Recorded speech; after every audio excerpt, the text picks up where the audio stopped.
अस्सलाम वालेकुम, welcome to Global V and Overseas Consultants Mandi Bahauddin. मैं फैसल फारूक और आज के वीडियो में हम ऐसे कंट्रीज के बारे में डिस्कस करेंगे जिन्होंने या तो पाकिस्तानियों का वीजा बैन किया हुआ है या फिर अगर वीजा इशू करते भी हैं तो वो एंट्री नहीं देते, एयरपोर्ट से डिपोर्ट कर देते हैं। इस लिस्ट में ऐसे कंट्रीज भी मौजूद है जिन्होंने काफी लंबे टाइम से पाकिस्तानियों के वीजा को वो बैन किया हुआ है। कुछ ऐसे कंट्रीज हैं जिन्होंने न्यूली मना किया है कि पाकिस्तानियों के टूरिज्म की उनको कोई जरूरत नहीं है। तो बिना वक्त ज़ाया किए चलते हैं डिटेल्स की तरफ।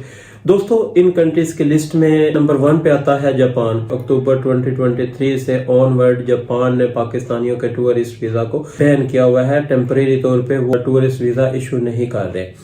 सेकंड नंबर पे आता है यूएई। जैसा कि आप लोगों को पता होगा कि पाकिस्तानी जो हजरात थे वो टूरिस्ट वीजा पे यूएई में जाते थे, वहां पे इलीगल या ओवरस्टे होके काम कर रहे थे। ऐसी रिपोर्ट्स काफी सऊदी अरब से भी आ रही हैं कि लोग उम्रा पे जाने वालों को वहां पे जाके काफी ज्यादा बेकारी डिस्टर्ब कर रहे होते हैं जो ज़ियारतों पे जाते हैं। तो मेरे काफी दोस्त भी गए हैं, एक्सपीरियंस है मैंने ये किया है कि जब ये लोग ज़ियारतों पे जाते हैं तो वो लोग बज़ाहिर उम्रा करने ही आए हुए होते हैं, लेकिन ये है कि वो भिखारियों की तरह पैसा मांग रहे होते हैं।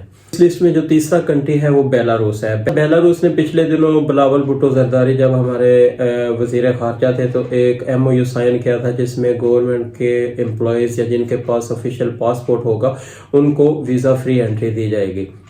इसके अलावा एक और इकदाम उठाया गया है बेलारूस की तरफ से कि टूरिस्ट वीजा पाकिस्तानियों के नहीं हो रहे।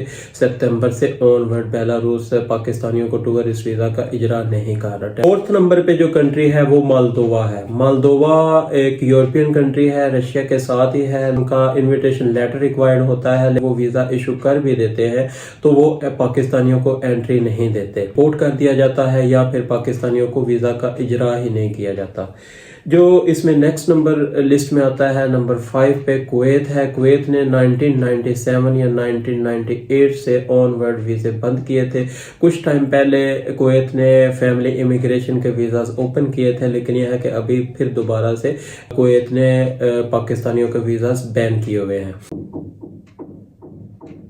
तो ये सिनेरियो है, कुवैत भी पाकिस्तानियों को करंटली वीजा नहीं दे रहा। इसके अलावा जॉर्डन आता है। जॉर्डन भी पाकिस्तानियों को वीजा इशू नहीं करता। जॉर्डन का आप पाकिस्तान से वीजा ले भी नहीं सकते। यूएई का अगर आपके पास टीआरसी होता है या फिर जिसको आप एमिरेट्स आईडी बोलते हो तो इसके थ्रू आप जॉर्डन का वीजा इजीली हासिल कर सकते हैं। जो नेक्स्ट कंट्री है वो आर्मेनिया है। आर्मेनिया पाकिस्तानी नहीं जा सकते क्योंकि पाकिस्तान ने अभी तक इनको एक्सेप्ट ही नहीं किया एज ए कंट्री। अजरबैजान के साथ इनकी जो कशीदगी चलती रहती है, कंफ्लिक्ट चलता रहता है, तो पाकिस्तान अजरबैजान का दोस्त है, तो इस वजह से वो आर्मेनिया को अभी तक एक्सेप्ट नहीं कर रहा, मान नहीं रहा एज ए आज़ाद रियासत।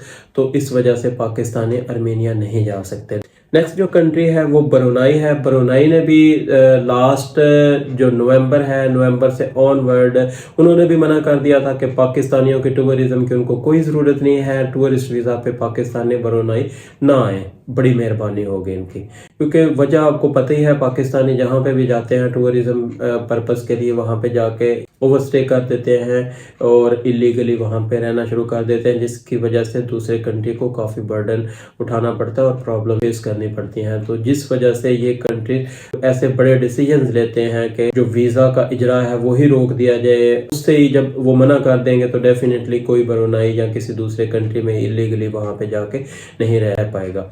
तो मेरी सब पाकिस्तानी दोस्तों से एक गुजारिश भी है कि भाईजान जब भी आप टूरिज्म पर्पस के लिए जाते हैं तो टूरिस्ट वीज़ा लेके जाया करें और वहाँ पे अपने प्लान के मुताबिक कंप्लीट करके अपना ट्रैवल वापस आया करें। जब आप स्लिप होते हैं तो इंटरनेशनल लेवल पे पाकिस्तान की रेपुटेशन डैमेज होती है। हमारे पासपोर्ट जो वीक है इसकी बड़ी वजह यही है कि पाकिस्तानी के कभी भी टूरिस्ट वीज़ा पे जाके टूरिज्म पर्पस के लिए वो वहाँ से वापस नहीं आते, स्किप हो जाते हैं वहाँ पे जाके। तो अगर आप ऐसा करते रहेंगे, आप अपने लिए तो प्रॉब्लम खड़ी करते ही हैं, तो बाकी पाकिस्तानियों के लिए भी आप कोई अच्छा काम नहीं कर रहे, अपने मुल्क का नाम बदनाम करते हो और ये एक अच्छी चीज़ नहीं है। कि तो कोशिश करें कि जो आपका पर्पस होता है उस पर्पस को लेकर लीगल तरीके से आप वीज़ा लें और लीगल तरीके से आप किसी भी कंट्री में एंटर हों, बजाय इसके कि आप वहाँ पे जाके टूरिज्म पर्पस के लिए जाएं और वहाँ पे धोखा दे के दूसरे कंट्री में ओवरस्टे हो जाएं या असाइलम कर दें। इसके अलावा इंडिया का जो पाकिस्तान के साथ कन्फ्लिक्ट चलता है वो आपको पता ही है। 76 ईयर्स में इंडिया और पाकिस्तान के माबैन काफ़ी दफ़ा ऐसा हुआ है कि वीज़ा को लेके इंडिया और पाकिस्तान ने एक दूसरे के वीज़ास को बैन किया हुआ है। तो अभी पिछले 5 से 7 साल से इंडिया के वीज़ा को लेके काफ़ी सख्ती है, कोई पाकिस्तानी वहाँ पे नहीं जा सकता और इंडियंस को लेके भी ये चलती रहती है कन्फ्लिक्ट्स। नेक्स्ट एक कंट्री है म्यांमार। म्यांमार का वीज़ा भी पाकिस्तानियों के लिए 80% रिफ्यूज़ल आता है और अगर किसी का वीज़ा लग भी जाता है तो उसको वहाँ पे बहुत सख्ती का सामना करना पड़ता है और वहाँ पे अगर आप वहाँ पे चले जाते हैं तो मोस्टली लोग या तो डिपोर्ट हो जाते हैं या फिर वो आपको अपनी निगहदाश्त में रखते हैं। अभी जो रिसेंटली एक कंट्री है, बहुत बड़ा कंट्री है, इसमें ब्राज़ील का नाम आया है। ब्राज़ील ने भी पाकिस्तानियों को मना कर दिया है कि हमें आपकी टूरिज़्म की कोई ज़रूरत नहीं है, हाथ जोड़े हैं, माफ़ी मांगी है कि पाकिस्तानी ब्राज़ील में टूरिज़्म पर्पज़ के लिए बिल्कुल ना आए। स्ट्रिक्टली पेश आ रहे हैं, जिसमें तुर्की ने अपनी वीज़ा रेशो कम कर दी हुई है। जब से ई वीज़ा का इजरा उन्होंने स्टार्ट किया है तब से पाकिस्तानियों की वीज़ा रेशो बहुत डाउन हो गई हुई है। इसमें मैं आपको ये तो नहीं कहूँगा कि तुर्की ने बैन कर दिया है वीज़ा, लेकिन यह है कि जब आपका वीज़ा रेशो कम कर दी गई है तो आपको सोचना चाहिए इस चीज़ को, इस बात को समझना चाहिए, फ़िक्र करनी चाहिए कि किस वजह से ये इकदाम किसी कंट्री को उठाने पड़ते हैं। तो होपफुली दोस्तों आपको आज की वीडियो पसंद आई होगी। मज़ीद इन्फॉर्मेटिव वीडियो देखने के लिए जुड़े रहिए। मिलते हैं नेक्स्ट वीडियो में। अल्लाह हाफिज़।